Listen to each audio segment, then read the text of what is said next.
कुछ सिरे सोच के खुले हैं इस कदर, जैसे पर्वत से झूम के निकली हो कोई लहर।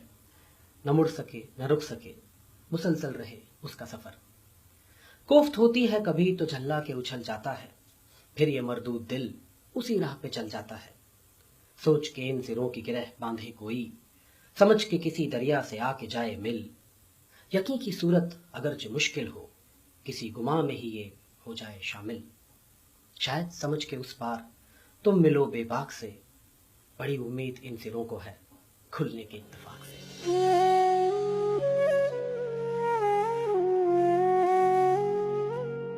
लाइफ में घनी बड़ी वस्तुओं इत्तेफाक थी स्टार्ट थती હોય છે.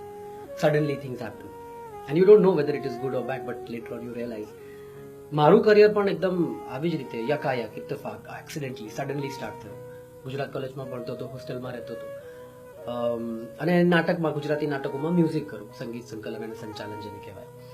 તો એવા એક નાટકમાં હું મ્યુઝિક કરતો હતો ત્યારે કંઈક બ્રેક પડ્યું, રિહર્સલમાં બ્રેક પડ્યું. તો એ નાટકમાં એક્ટર હતો અખિલ પંડ્યા, સારો ભાઈ બન્યો હતો મારો.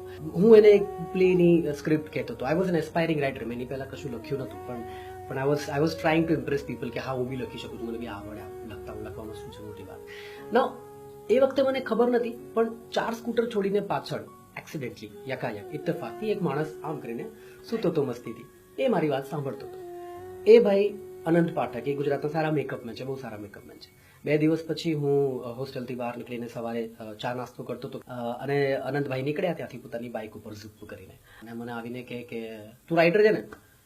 એટલે મેં એક સેકન્ડનો 100મો ભાગ હોય ને એટલો જ માત્ર વિચાર કર્યો કે આ એક કરિયર ઓપોર્ચ્યુનિટી છે. કોઈ માણસ પૂછે છે કે તું રાઇટર છે કે નહીં, એ મોમેન્ટ બહુ મોટો હોય. વિચારવું પડે કે હું છું કે નહીં રાઇટર. લોકો 20-20 વર્ષથી લખતા હોય છે, એમને ખબર નથી હોતી કે એ લોકો ખરેખર રાઇટર છે કે નહીં.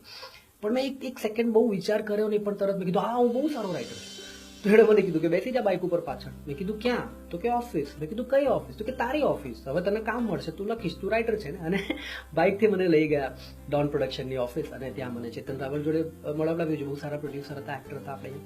અને આ ઘટના જે સડનલી એક સવારે બની, એના 1 મહિના પછી જ my name was on the screen. દૂરદર્શનના એક સિરિયલમાં પટકથા સંવાદ મયુરપુરી એવું સ્ક્રોલ જતું હતું અને 1 જ મહિનામાં સડનલી યકાયક એક્સિડેન્ટલી હું રાઇટર બની ગયો અને મારા કરિયરનો શુભારંભ થઈ ગયો. સો સિમ્પલ.